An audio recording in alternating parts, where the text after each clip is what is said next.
is a good ball played into Tony Morley. Oh, he left it! It is!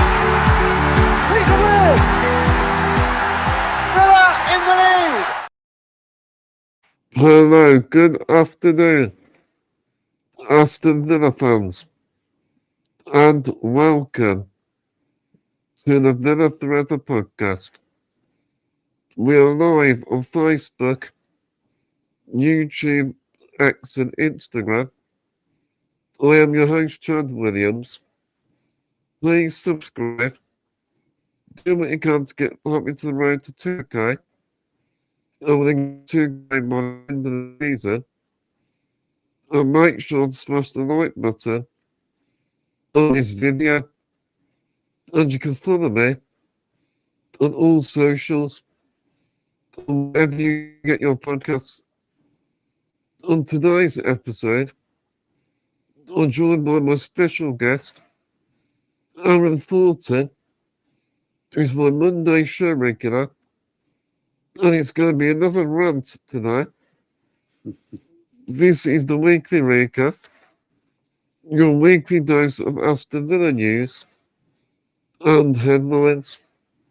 Tammy Abraham rescues a Aston Villa, but the inconsistent form continues, and the teams below Aston Villa are still close the gap. And since the new year, Aston Villa has really much struggled maintaining the consistency, and there is a lot of issues to sort out on the pitch. Great to the show, Aaron. How are you? Hello, Chad. Thanks for having me, mate. Pleasure as always. Yeah, I'm okay. I'm looking forward to sort of dissecting Saturday's performance and hopefully by the end of it, feeling a bit better because, you know, even up until yesterday, I was pretty annoyed, mate, if I'm being honest. So I'm hoping that your therapy session can sort of help us out a bit. How are you? That's it. Another good rant today. We'll get it off our chest. Yeah. So I was at the game on Saturday, and even though it was a draw, I was still disappointed. So, what are your thoughts on that game against Leeds? Yeah, like you've just said, Chad, one of disappointment, and that's not to sort of knock Leeds in any way, because, you know, before the game, we knew it was going to be tough, and they've been playing well, especially away from home recently. So, like, it was never going to be a foregone conclusion that we were going to win the game. Yeah. However, you know, in the position that we're in, the players that we still have available, I expected better. And like you said last week, it's the manner at the minute. Yeah. I think it's the manner of performance which is really concerning. So, yeah, annoyed, mate, if I'm being honest. I thought it was a missed opportunity yet again. You know, we've had 3 home games in Everton. Look at Arsenal. Like Arsenal against Wolves, we didn't take advantage of it again. Yeah, exactly. I mean, you know, people are quick to jump on the Arsenal bottle train, but I mean, Villa, we've done our fair share of bottling whenever it comes to, you know, being able to jump into second place or to close the gap on Arsenal or Man City. We never do it. So, yeah, annoying, mate. You know, you look at Everton, Brentford, and then Leeds at home, and again, it's the Premier League. They're going to be tough matches. I appreciate that, but we should be winning those games, mate, if we want to have any sort of serious chance. These teams that are dropping points against teams we're expected to beat. I mean, if you imagine if we won all those games, we would definitely be in even more chance of a title. Yeah, no, we would, mate. We'd be up there. You know, and we're still in a great position. I have to keep telling myself that. You know, we're still up there. We're still third because of that amazing run that we did go on. You know, we were almost able to have a few slip-ups, but now teams behind are starting to catch, and we need to start, picking up more points to sort of really consolidate that top 3, top 4 position. So yeah, it's just one of frustration, mate. And I know we'll touch on it shortly, but just some of the players and some of the selection, Yeah. I was a bit. Emery, I know a lot of people said that, Emery, his team selection got criticised at the weekend. I didn't get on to Abraham didn't start. What was everyone saying around you in the stands, mate? Was everyone sort of on the same wavelength about the starting lineup? Oh, yeah. We had not people around me saying, like, before kick-off saying, where's Tommy? But there was also a lot I actually predicted but it's going to be Tommy Abraham. That's what I think Watkins was thinking. What's going on? And then there's a lot of fans around it. So there's a lot of question marks on Emery's team selection. Yeah, I agree. Like, I just don't get it, mate. Like, Tammy, he scored in the FA Cup last weekend, and Watkins has been off it all season. Yes. Look, that doesn't mean he doesn't try, and I get that. But, Tammy's got a bit of momentum. He scored a goal. Yeah. Why not just start him? Like, give him that. He deserves a start. Give him that chance me off. Like, he's hungry. He wants to score his first Premier League goal for Villa. So, like, give him that chance. I just didn't understand that. Well, that was one of the selections I didn't understand. And Watkins for me, like, I'm sort of, I don't know. We've had a whole season pretty much without a striker because Ollie Watkins just hasn't. He's not been at the levels, mate. Watkins today, he's not doing it for. I just think he's doing enough. I think he's really low on confidence. And maybe it wasn't for that offside. And that goal was disallowed. Yeah. That's going to knock his confidence. But he wasn't even getting in the right areas. And he never looks like he's going to do anything. Every time he got the ball, isolated, like very isolated, and he's completely marked out the game. Yeah, and him being isolated, I can't give him the full blame for that because I do think an element of his dip in form is our system, and sometimes we haven't got a couple of the creative players on the pitch that can actually help him, and I do feel for him in that sense, and I do think that players around him need to be better as well. But that doesn't take away the fact that his goals and assists dried up, and never knock his work rate. He's a hard worker, but mate, how many times was he offside in the first half? I think I counted about quite a few. 3 or 4 times, and I'm like, mate, like, you're better than that. Like, you are better than that. And like you say, like, he doesn't look at any point like he's gonna score. Like, he'll pick up the ball and he just sort of wastes it in his. He's not really involved. It's like as if the game drifts away from it. In that game, like, you don't think he's doing enough. Usually he drifts out wide. And he wasn't even doing any of that either like he used to. Yeah, I honestly, I don't understand the drop off. Like, I understood there was a bit of a dip in form, and I'm very much aware that can happen with any player. So you give him his grace, that's fine. It's been 2/3 of a season now, mate, and it's like, there's something not quite right. So then when you've then finally got another striker in the building in Abraham, you think, okay, it's not even about Ollie being bad. It's like, well, let's give Abraham the chance as well. So give Ollie a break, a bit of a rest, and then we can sort of reset. But when you're then still starting him, and he's sort of dropping performances like that, it doesn't.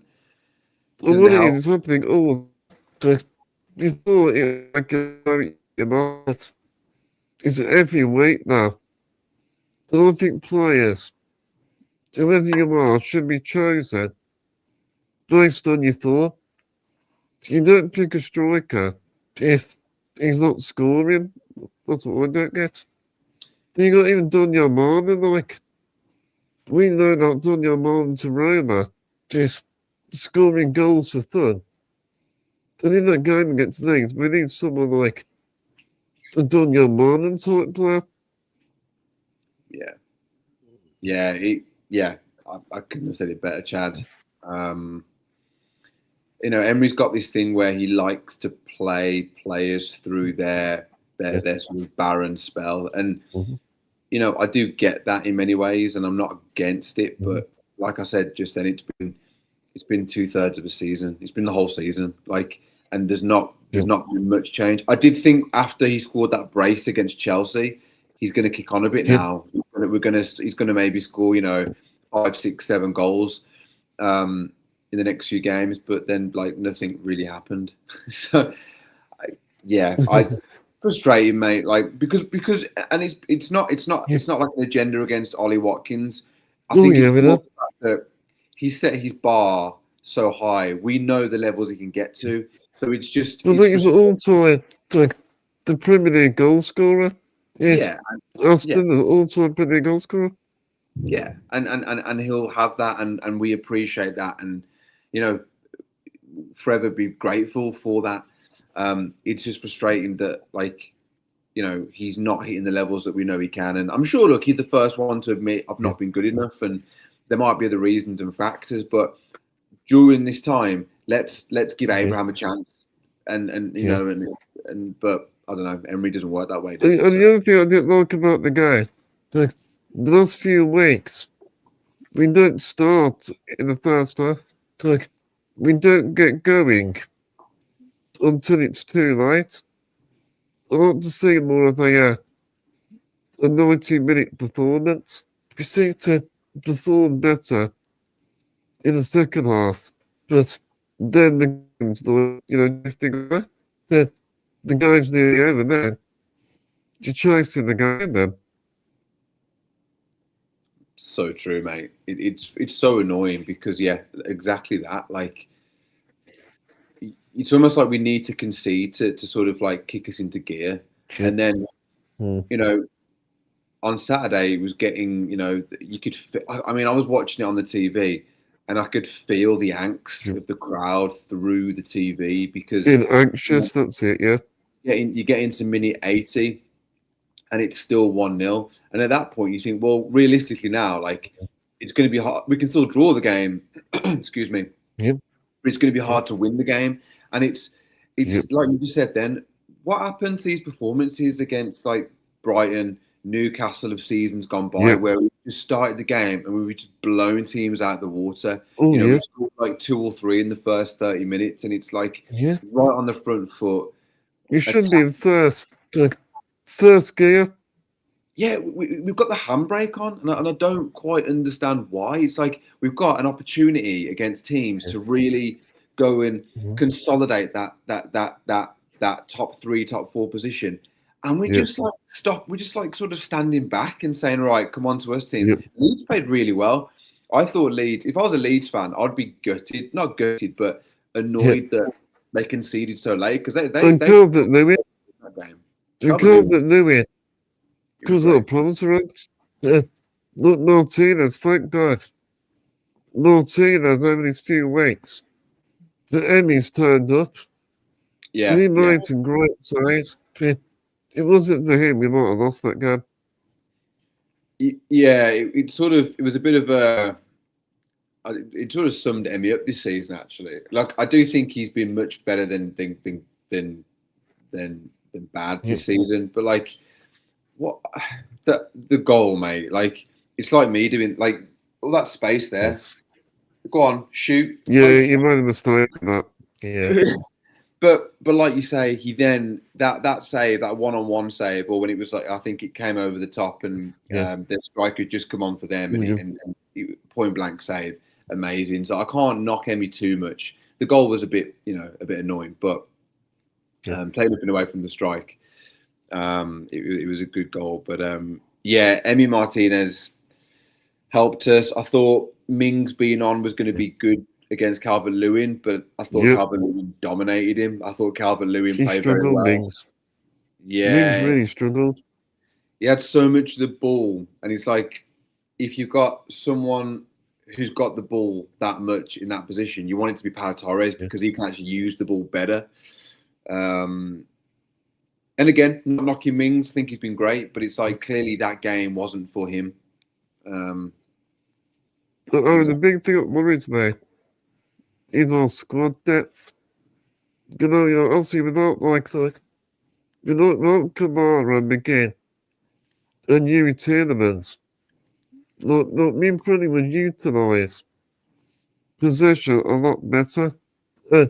When we haven't got those players, we don't sort of adapt to our style of play very well.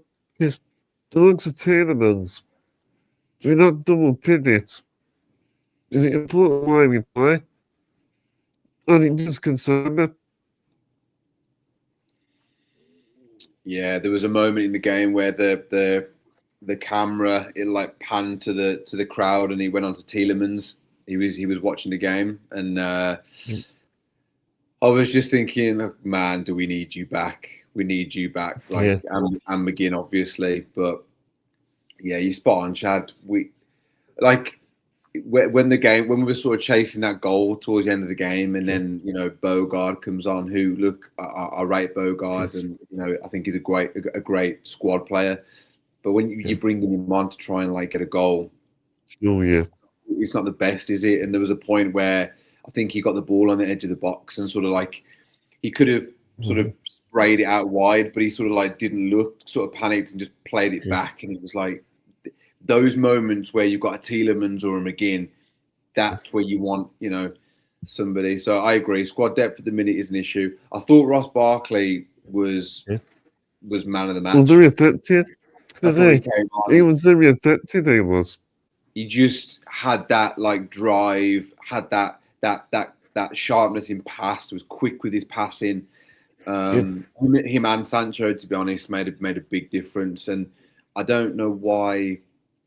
I don't know. I know Emery's got to manage players because of injuries and minutes and stuff. I do understand that, but I think a game like that where you want to get 3 points, just start them. Yeah. Start Sancho, start Abraham, start Barkley. Just try and get those early goals, and you can take them off then. And Ross Barkley, he made some really intelligent forward passes. Giving out outside the box. He was probing around, looking for killer pass. Also about Tielemans.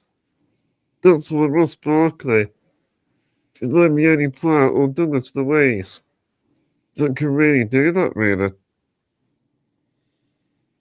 Yeah, Ross Barkley, as soon as he came on, he just looked busy, didn't he? He looked busy.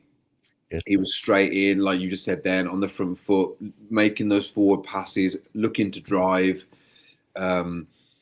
Yeah, we need to keep him fit because I think him, Douglas Luiz and Onana is a great midfield. Those three are so strong on paper. Yeah. And, we just need them to sort of keep us going until the heavy hitters come back in Tielemans and McGinn. But I was, it's just good to have him back, and he looked like he was ready. So I'm hoping against Wolves on Friday, that he gets a start, mate. Yeah. Just because I think we need that drive in the midfield. And one thing about Jadon Sancho and Morgan Rogers were very positive in the second half. Yeah, they linked up really well together. I don't get as well why Sancho. Well, he was on the bench. Rogers and Sancho, they really know each other's game really well. And we know what they can do on the ball going forward. I thought you missed that one also. We need some fresh legs. I think the squad is starting to look. Well, I think that we're running out of steam, I think, Yeah, I agree, Chad. To your first point, I'll be truthful now. I genuinely didn't know Rodgers was playing in the first half. Like the camera panned to him at one point, and I was like, "Oh, whoa, there he is!" Because I genuinely didn't see him do anything in the first half. Like no one really did. But usually Rodgers will pop up, or you'll see him drive forward here and there. Didn't see anything in the first half. Why Leon Bailey started that game, mate?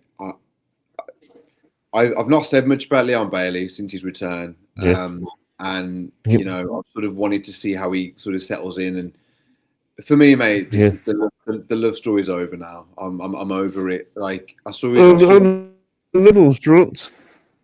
Yeah, also the levels really dropped.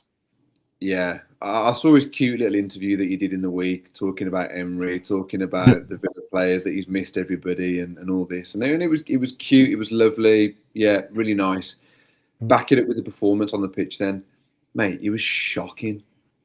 He was shocking. I don't agree with fans. I heard I didn't hear it on the TV, but I heard on social media afterwards that fans were actually cheering him when he came off. I don't agree with that. No need for that. No need for that, though. If that was the case, like let's not completely destroy the guy's confidence when we're already low on confidence anyway. But I just thought, like you just said then, Chad, you've got Jadon Sancho on the bench who's actually been looking pretty good these last few weeks. Give him that start, and then Leon Bailey for me again, another one. How do you go from 2 seasons ago? Oh, no, I can't believe it. One of the best wingers in the league to just being completely anonymous. Oh, it's crazy, isn't it? I don't understand, mate. So, yeah, the levels, mate. He's not at it. Him, Buendia. They have moments. Buendia has moments. He's had moments this season, but you want to push that next level and get to those heights. Players like that, mate, they ain't good enough, in my opinion. I'll tell you what, though, it's great to Matty Cash back. I thought Cash was probably one of the best players on the pitch. If I look at Matty Cash is, he gives 110%. And I like his passion. A few times in that game, he got stuck in. He won some great tackles. And Matty Cash is a warrior on that pitch. I thought. Yeah. I agree. I think it was good to have him back. There was a few times where I thought he could have crossed the ball earlier, but then we don't really cross anymore, so shouldn't be too shocked at that. But yeah, we're much more balanced with him in the side, and I think arguably he's been our best player this season, like consistently, and just like you say, just for that passion, for that fight every game. You know what he's going to give. So yeah, I was pleased to have him back. I don't think anybody really covered themselves in glory, to be honest. So it's hard for me to be to be too positive about it, because I'm still. The more I talk about it, I'm sort of fuming again now, mate. So I just think we should have been better. But then again, also we're losing, drawing, and we're losing at Villa Park. It's not like us to get to lose at Villa Park. But we want it to be a fortress. And the last few weeks, we haven't got that. We'll have to sort of work us out of that. Yeah. No, you're right. I think, if you're Leeds and you're preparing for this game, you look at the Brentford game, you look at Everton, you look at Brighton even. Brighton, made it difficult. And I think, we've got to be realistic as Villa fans. The issue is we've had such incredible home form that it almost becomes this expectation and sort of entitlement that should be unbeaten at home. And that's not going to be the case. We're going to lose some games. We're going to draw some games. I think the issue is, it like you've said many times, Chad, is the manner of the performance. It's this manner. Yeah, that's what it is. It's always a game of two halves. Like you said earlier, why can't we just have a consistent 80 to 90 minutes? Like, why has it got to be one half is bad and one half is good? Yeah, I know. I was thinking that. that's the frustration. And going back to squad depth quickly, just because he links with Matty Cash, mate. Andres Garcia is awful. Like he's shocking. Oh yeah. Like when you're bringing him and Bogard on, again, I've got no gripe with Bogard particularly, but it's not the sort of squad depth that you want when you're trying to challenge for top 4. I thought Garcia, he can't win the league. He gave we're not quite ready, I don't think. But just to win the league, look, we're not at that level. I mean, it's great to be where we are. We're not quite there yet, I don't think. I don't think we're quite there yet. I mean, we run up Arsenal, they've got a bigger squad. We've got a small squad compared to the likes of Arsenal, Man City.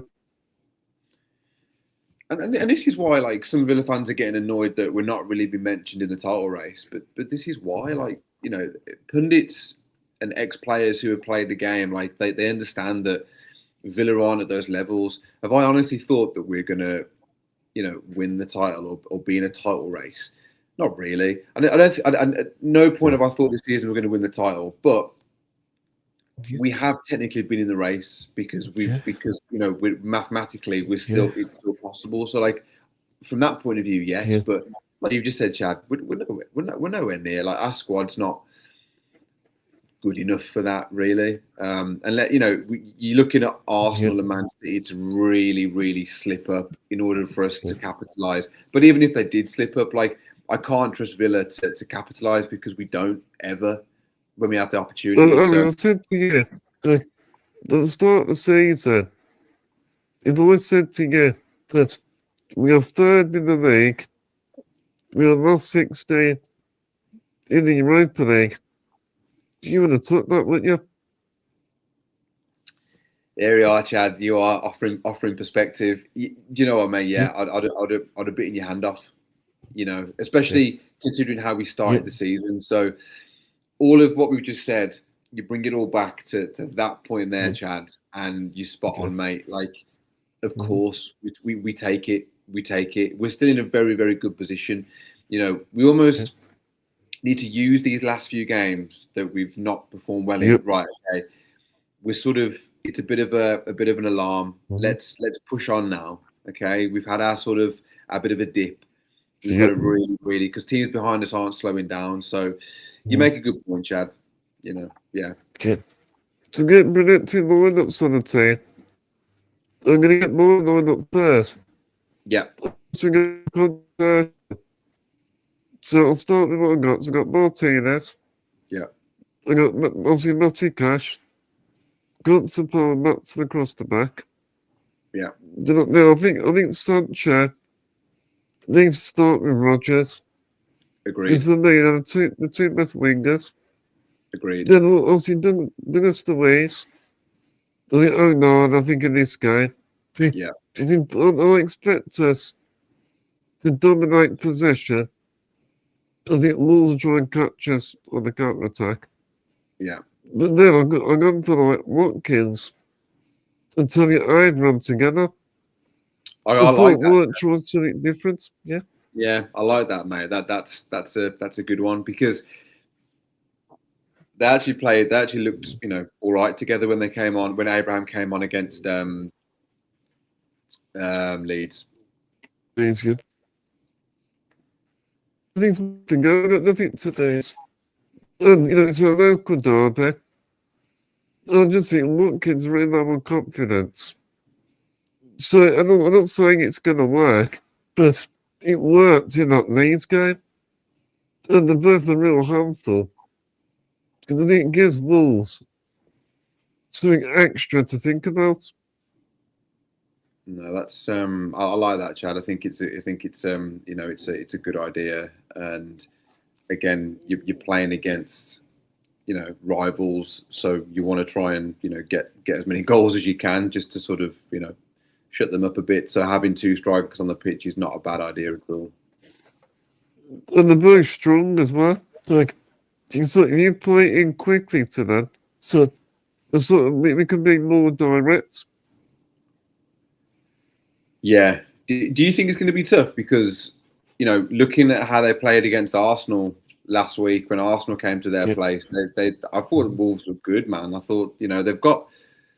Look, they're already relegated, aren't they? So in that respect, they've sort of got nothing to lose. They can sort of just go out teams and express themselves a bit more freely. So in that sense, that makes them dangerous. Yeah. And also, we got a bad record. More than you, we got a terrible record. I know. I was thinking this. I do think my heart's telling me we're going to beat them. I do think we're quite good away from home, and I just think. I feel like we've certainly got enough to beat them. And I saw something today on social media, like before I came on. I think they're missing one of their defenders now. So they've got their own issues as well. So I think we'll have enough, but definitely 2 strikers is not a bad idea, Chad. And are we ever going to beat them? Are we ever going to beat Wolves at more than you? Is it going to happen? Yeah, that's the question. That is the question. Abraham Watkins maybe it might. Also, a bit like we did Aaron Watkins. What Emery needs to do sometimes is you need to change it up. Don't be stuck in your ways. Correct. You think back to that Burnley game at home at the start of the season when Marlon and Watkins played together, and it was arguably the most electric we've looked all season. Like, we just looked so on it, and the because we had the 2 of them sort of playing in tandem, and Marlon was just flourishing in that sort of attacking role next to Watkins or slightly off him. It worked well. I know you can't do it every game, but like you said, this might be a game where you can just try things out. So, I agree, mate. And on to your team, Aaron. Yeah. See what you've gone with. So obviously the back 4 speaks for itself. You got Douglas Luiz at Onana.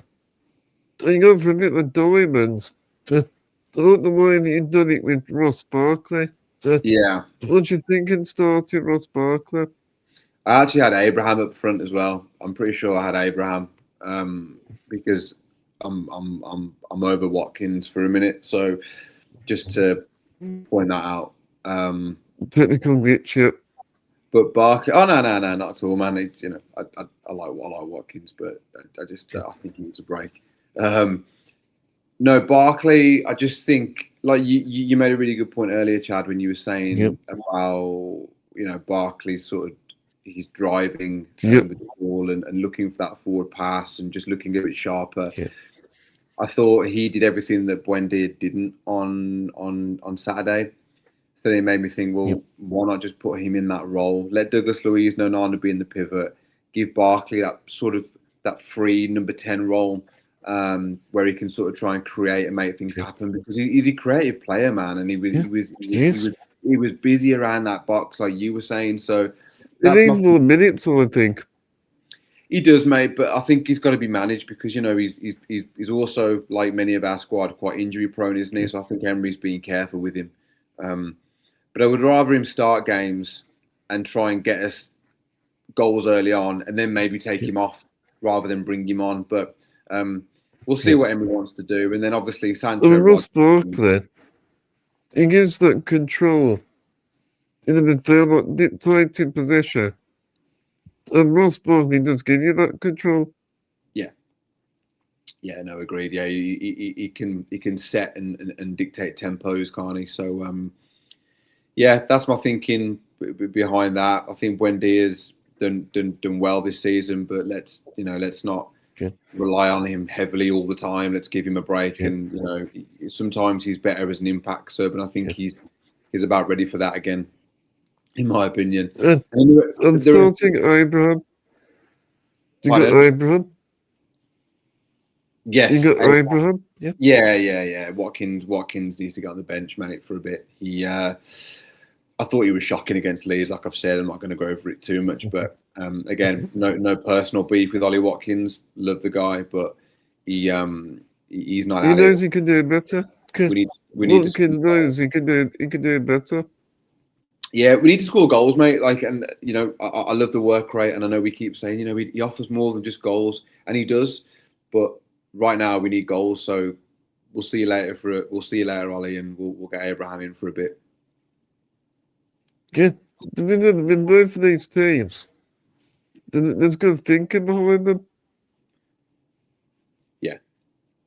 Yeah. Look, mate, I've got no gripe with Watkins starting.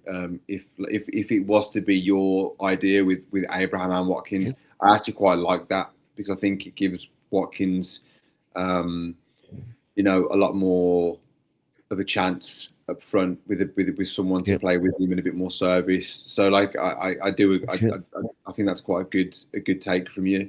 I think Pau Torres comes back in. I think we need that control of the back because our centre back sees so much of the ball, and which is fine, but you want someone who can distribute it well, and Pau Torres can do that more than Mings, in my opinion. So yeah. We're on to the next talking point. Yeah, we touched on it a little bit, but so going forward, do you think should Tony Abraham or Watkins start together? Do you think going forward? It's something you think it would work? Look, at this point, Chad, like you said perfectly. Emery shouldn't be afraid to change, and sometimes it's evident that it's needed. And I think we're in that position now where we do need to change something. Is it Abraham and Watkins up front? I don't know, but I'm happy to give it a go and have a look at it. Abraham came on against Leeds, and people thought it might be a straight swap for Watkins, but it wasn't. And the two of them played together. I didn't see enough to say, yes, that works really well, but we got a goal.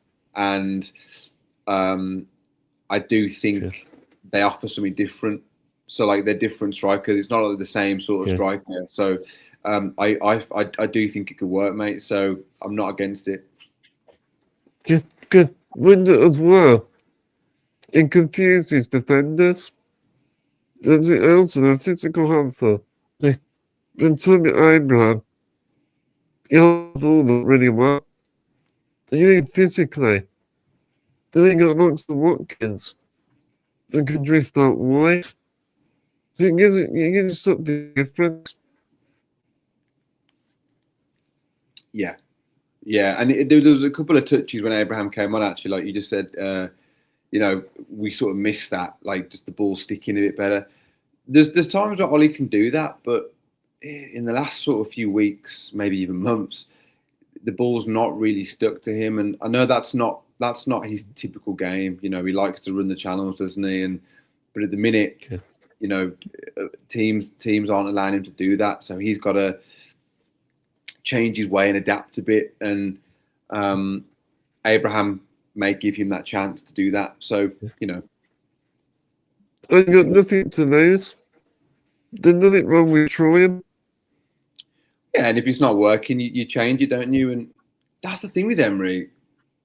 He's, for the most part this season, one of his biggest strengths has been changing the game and his in-game management. Making subs at the right time, bringing on the right personnel. But I felt the last sort of like these last handful of games, subs have just been a bit too late, or the wrong personnel's started, or the wrong person's come on, and just doesn't seem to be as fluid as it was, a few months back. So, don't be afraid to make change if you need to. Also, it might give Watkins the incentive and kick that he needs a kick. To get his confidence back. He's playing alongside Abraham.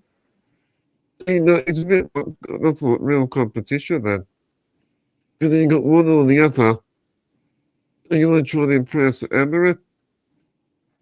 Yeah, I mean, you say that, Chad, but it's a World Cup year. So I mean, what more incentive do you need?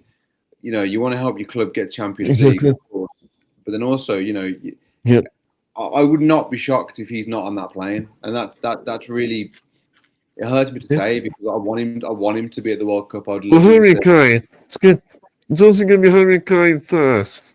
Yeah. There's a choice here. Is it Watkins? Who else can go to England? Who else could play? As a striker. Well, I mean, Yeah, what the Englanders? well, I mean, you've got not say controversial, but you've got Ivan Toney, who's obviously in Saudi, but Ivan Toney's around. Will he get picked? I don't know. I mean, Calvert-Lewin, there was talks about him, wasn't there? But I mean, look, he's not been bad, but Yeah. I don't know. Maybe, There's not the thing for Ollie at the minute is, you've got Calvert-Lewin, Danny Welbeck, Callum Wilson. Remember him? You've got these strikers who can't really do. I mean, Welbeck's had a great season, and arguably so has Calvert-Lewin. Are they enough to be starting to playing for England? Probably not. Then that leaves, you've got Ollie Watkins. It depends if you want to use Rashford as a striker. You've got Rashford who's at Barca, but he's more of a more sort of a left mid. So Harry Kane's first choice. 100%, yeah. So I mean, Watkins, there's not that much competition really for that second spot, but he's got to prove, he's got to earn it. And at the minute, he's not. So, I don't know. Interesting. We'll see what happens. We're going to go to the next talking point. Yeah. We're going to talk about the atmosphere at Villa Park. So, what's your overall thoughts on the atmosphere? What more needs to be done to improve the atmosphere at Villa Park and the Heart End? Based on when you've been? When I've been, I mean, it's been a year since I've been, or just over a year now, since I've been back in the UK and watched them. From what I'm seeing on the TV and stuff, Chad, and I think the issue is we're very anxious because we know, as Villa fans, we know that getting Champions League is vital for our sort of financial situation right at the minute. Oh yeah. We know if we miss out again, there's already going to be sales in the summer. We've accepted that. Yeah, players are going to go, but if we don't get Champions League, then it's going to be, I don't know. Disaster. Is Emery gonna sort of stay? What players are going to go? Financially, what can we do? So then, yeah, exactly that, Chad. You just said then anxiety. That anxiety from the fans seems to be seeping. You can sort of feel the tension when I'm watching the TV. You can feel it in the stadium. The players are responding to that. It doesn't help though that we're playing so slow and sluggish. That sort of adds to the anxiety. That's why it was so refreshing when Ross Barkley came on, because he actually looked like he had a bit of zip about his passing and his movement.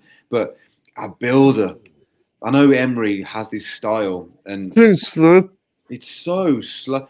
I understand there's times where it needs to be, but come on, take the game. Let's go. So then fans are getting a bit more uneasy because we're waiting. So then that's a reason. So, I don't know how you really curb that, Chad, because until we consolidate that top four, we're going to be nervous and anxious as fans. The players can help by actually turning on the style a bit and performing better. That's going to help. But I guess we've just got to look. It all comes back to just backing your team and backing the players who are wearing the shirt. That's all you can do. And yes, there's going to be moments of frustration, but we've got to remember we're all in it together and just got to galvanise. Easier said than done, but realistically, that's all we can really do, mate. What are your thoughts? Because you go to the games, Chad. Jacob Tonsworth for the Athletic. He actually messaged me. He messaged the fans because Jacob was doing a lot about it. Okay. And he's been doing a survey. So I think actually more giant flags. Nice. And tifos. You look at Champions League last season, it really gets the fans going. Yeah. I think those big European games. And also, maybe do something similar The middle of Liverpool did. Like, every game, like, they've never walk around. Like, you can use scarves. Yeah, The 1897 group. that's a good idea, Chad. Yeah, I didn't think about that sort of thing. Yeah, I mean, if that's going to generate a bit more, a bit more hype and a bit more, passion and fun, and the players can sort of receive that energy that it creates, then that'll make a big difference. Yeah, I agree. Like watching the Champions League nights from afar last season, I was so jealous because the atmosphere looked so good, so electric, and every game felt big. And I think that's what we need to sort of create is that every game.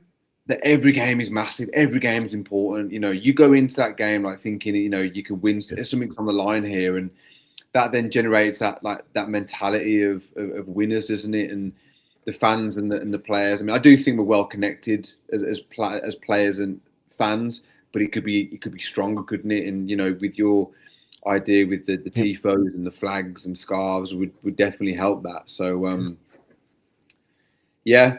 Anything like that would be a bonus, mate. Do you think it's quite flat at the minute? Oh, sorry. Can you feel the tension and the nervousness around? I can. Yeah. I mean, the game on Saturday. You couldn't cut it enough. Really? You feel it in the air thing. You can tell me. I mean, you can feel the anxiety. What happens? It doesn't go our way. There's groans by supporters. They start to get edgy then. Yeah, and I think that goes back into the style of play a bit. And as a fan base, I do think we've accepted that Emery's got a style, and we've accepted that he likes to build from the back, and we get that, and we've had it for 3 seasons now, or 3.5 seasons, whatever it is. But there are times where, and especially in these last home games, these last 3 or 4 home games, there just needs to be a quicker tempo about it. We're sort of chasing games, and I'm always behind the team. It's really bad the second half. The half time, fans were booing. Really, and I never boo my team, but the people behind me. Someone booing a bit when the half-time whistle went. Yeah, I can never get on board with booing. I don't. Yeah, I'm no need for it. I've never understood. I don't get that. I mean, the season we got relegated, I had my season ticket then, and they were rough times. So like I could forgive for booing then, but yeah, I don't see how any sane person thinks, right, clearly our team at the minute is lacking a bit of confidence. So what we're going to do is, to help that, we're going to boo them. In what world does that work? Don't get it. Common sense, people. But you're allowed to be annoyed with the performance because we're fans, you pay the money, and that's fine. But have a bit of decorum about yourselves when you don't get too far. Yeah. It's a tough one, mate. I do think inevitably, because of our situation at the minute, there's going to be just tension around. So we just got to, the manner of performances will help curb that, and picking up more points will help. But then it works in tandem, doesn't it? As fans, we've got to support the boys and not knock their confidence. So it's a two-way thing. The other idea I have, just like Crystal Palace, they use instruments. Can you get some drums? Yeah. Straight like that. I mean, that is quite successful. And also that affects the players. And the players then, they'll up their game maybe as well. Yeah. I mean, the only drums that we have is the boys at the back of the Holt and smacking the thing, isn't it? In the upper Holt. Yeah. I mean, anything like that would be just make it a bit different, I guess. I mean, something to sort of shake it up a bit. You should start a forum and and try and put forward some of these ideas, mate. I know you. Well, it's a very good, because Jacob Tanswell does a great question, that was. Yeah, no, fair play. Yeah, I mean, as well, and he's another one. Obviously, goes for all the games, so I'm sure he, like just like you, will sort of see areas that could improve and help that for sure. So, yeah. And also another thing as well. Are you seeing a terrace view? Yeah. In the whole thing, I also think that it's called the divide of opinions. But one thing, it's too segregated.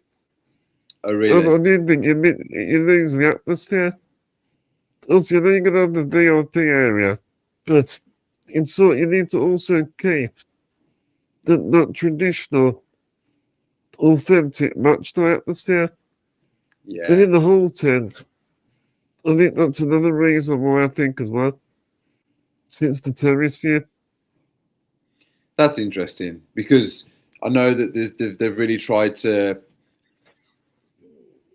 generate a lot more, positivity and excitement with some of these things that they've put around the stadium for the match day experience. But just like you, I've also seen other fans who have actually said it's sort of killed a bit of the atmosphere rather than generate more atmosphere, which is interesting. And as a club, hopefully they take that feedback because as fans, you guys, I can't really say me. I don't really go because I'm in America, but you guys are the ones who live and breathe it more. So you'd hope that they would take that on board and any sort of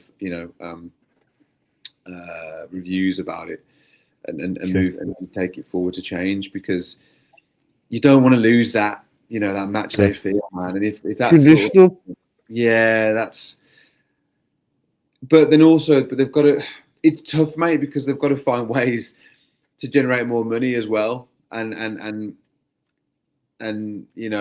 try and be a bit different and think outside the box. So it's. I like the warehouse. The warehouse is a great idea. Yes, that by the north. Is that going to be sort of the north stand away? No, wait. Well, yeah, it's open now. Is it open? Oh, cool. Oh, yeah, I believe that they started it. It's a great place. I meet a lot of friends there. Right. And it's like, nice vibes. They even got, even before and after the game, they got live entertainment. Like the other day, they had like the Olympics on in there. They had like the rugby on in there. They had like different sports on a big screen and like concerts, like singers. That's cool.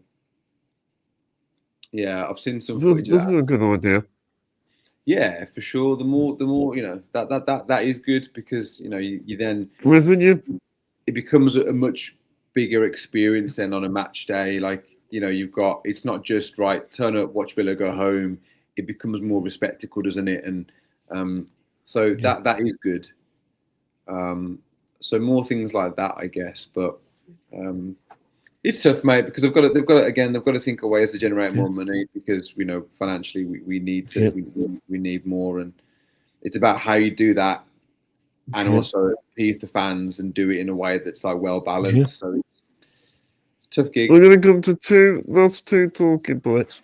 Yeah. Before we finish, I'm gonna these two quickly. So, should Aston Villa start to read about the teams below them closing the gap, including like Liverpool, who beat Forest at the weekend? Yeah. So, are you worried about the teams below us? Yeah, mate. Yeah. Screen. Yeah. Oh well. Yeah. Cool. Yeah. I think honestly, I think Chelsea are a bit flaky. Which is not to say they're not a threat, because they're still capable of beating anybody. But yeah, Liverpool and Man United, they do. Well, we're about those two. We've got a big, after Wolves. We play Chelsea and Man United. Those games are going to be massive, mate. Vital, absolutely vital. Man United away as well, which is annoying. Like we never do well there, so that would be welcome win. But yeah, I do worry because the thing they've got at the minute is momentum. Liverpool winning as well at last minute at Forest is going to do them the world of good. So yeah, but look, as it stands though, like trying to be positive, it's in our hands. You know, it's still in our hands. We just need to win games. So, and you know the results around us. Like, don't focus on our job. Exactly. Ignore what's going on around us. Exactly that, Chad. I couldn't have said it better myself. Worry about ourselves. Pick up the points that we need. Look, are Man United, Liverpool, Chelsea going to win all their games between now and the end of the season? No. Probably not.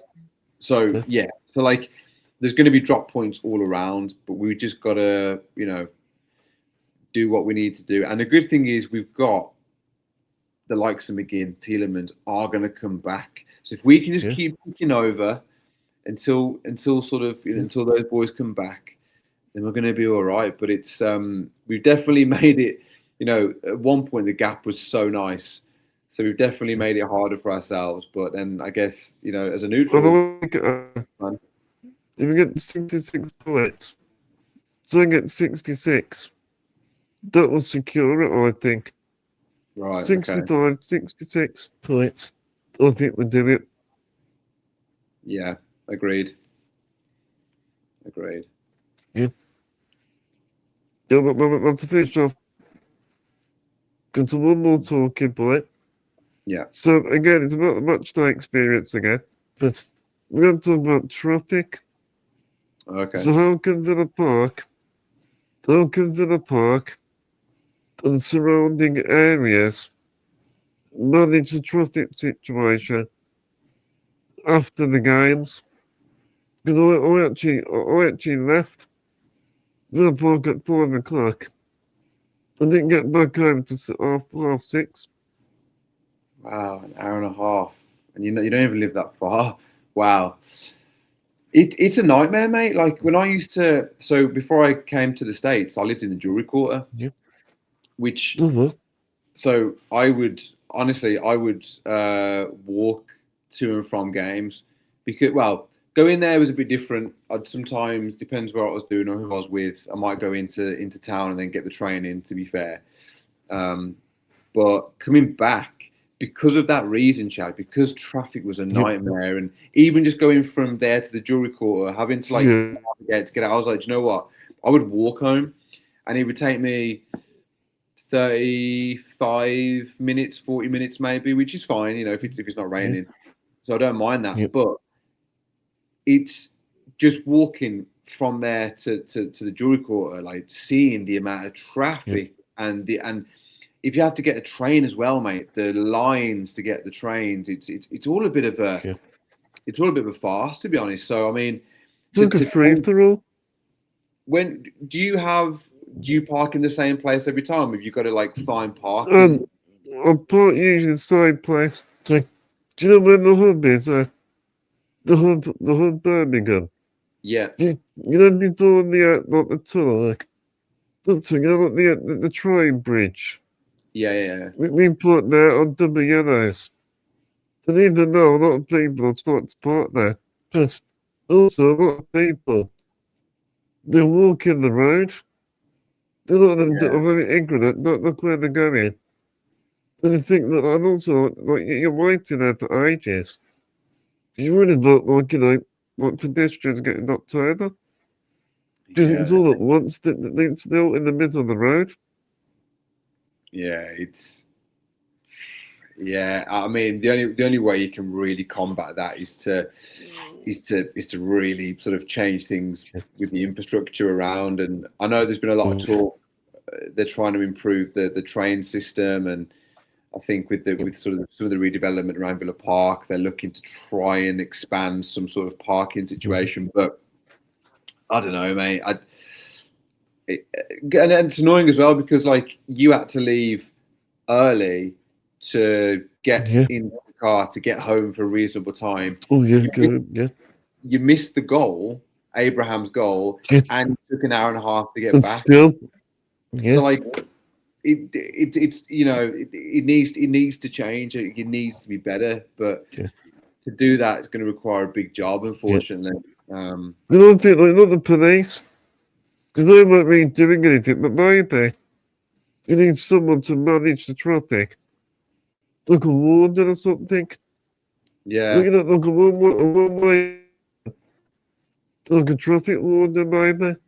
yeah, that's not a bad idea as well. Something like that might help. But I mean, yeah, most stadiums across the country have this sort of issue. But I would be interested to know, like, how bad Villa situation is compared to others. Do you know what I mean? Because like there has to be, you know, better ways of getting in and around. Because it is carnage, and it's been like it for years, man, and it's getting worse, isn't it? So, yeah. But Aaron, putting the world to rights. The world to rights about all different things, not just on the pitch. No. Well, it's a collective, isn't it, Chad? You know, it all works. They're all moving parts that make the bigger picture. So, yeah. Well, thank you, Aaron. As always, I feel better after a good rant. But hopefully, like the next guy, we don't need other runs. No, mate. Yeah, I actually feel a bit better now. Like I had to get a lot off my chest, and I know you did as well. So thank you for giving me the space, mate. Because frustrating couple of days, but we go again, mate. We go again. Well, yeah, well, thank you. Also at the bottom, on the off podcast, and on the screen, saying about my prize giveaway. So make sure you got till Thursday. And so you could have some Aston Villa prints, could be yours. All you gotta do is comment your answer, what team was on record, Premier League victory against. So don't miss out on that competition. Thank you everyone for watching. As always, if you enjoyed this podcast, please subscribe. Make sure you got your notifications turned on. Smash the like button. This video. Give it a share on all your socials. And if you're listening to my audio, make sure to leave us a good review. Thank you so much for your time, Aaron. Thank you, mate. Always a pleasure, and thank you for the therapy session and for making me see things in a positive perspective. You take care, mate. We're going to wrap up this episode with Villa forever as always, and up the Villa.